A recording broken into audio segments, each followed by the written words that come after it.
سے حضرت حسین اور ان کے ساتھیوں کو پیاس کے ذریعے سے آزمایا گیا ہے. حالانکہ دریا دور نہیں ہے لیکن پانی بند کر دیا گیا. کیسی کیسی شدت اور کیسے کیسے سخت حالات کا سامنا کیا، لیکن جھکے نہیں، گردن نہیں جھکی، ڈٹے رہے اپنے موقف کے اوپر. وَلَنَبْلُوَنَّكُمْ بِشَيْءٍ مِّنَ الْخَوْفِ وَالْجُوعِ وَنَقْصٍ مِّنَ الْأَمْوَالِ وَالْأَنفُسِ وَالثَّمَرَاتِ، اور ہم تمہیں جانی اور مالی نقصانات کے ذریعے سے آزمائیں گے.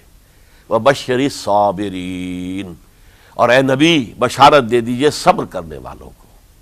الَّذِينَ إِذَا أَصَابَتْهُمْ مُصِيبَةٌ، وہ کہ جن کو اگر کوئی مصیبت آئے، ان پر نازل ہو جائے، قالوا، تو وہ کہیں گے اِنَّا لِلَّهِ وَإِنَّا إِلَيْهِ راجعون، ہم اللہ ہی کے ہیں، اللہ ہی کی طرف ہمیں لوٹ جانا ہے.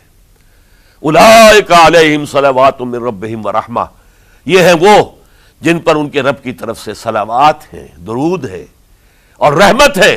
واولئک هم المہتدون، اور یہی ہدایت یافتہ ہیں. اللہم ربنا اجعلنا منہم، اللہم ربنا اجعلنا منہم.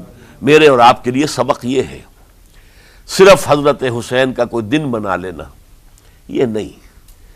ٹھیک ہے، یاد تازہ کیجئے، بہت اچھی بات ہے، لیکن اس کا نتیجہ یہ نکلنا چاہیے کہ اگر حضرت حسین نے اپنی ہی نہیں، اپنے خاندان کی، اپنے اعزاء و اقربا کی، اپنے ساتھیوں کی جانوں کی قربانی پیش کر دی حق کے لیے، تو ہمیں بھی فیصلہ اور سبق یہ لینا چاہیے کہ ہمیں حق کا ساتھ دینا ہے، ہر سے بعد چاہے اس کے نتائج کچھ بھی نکلے.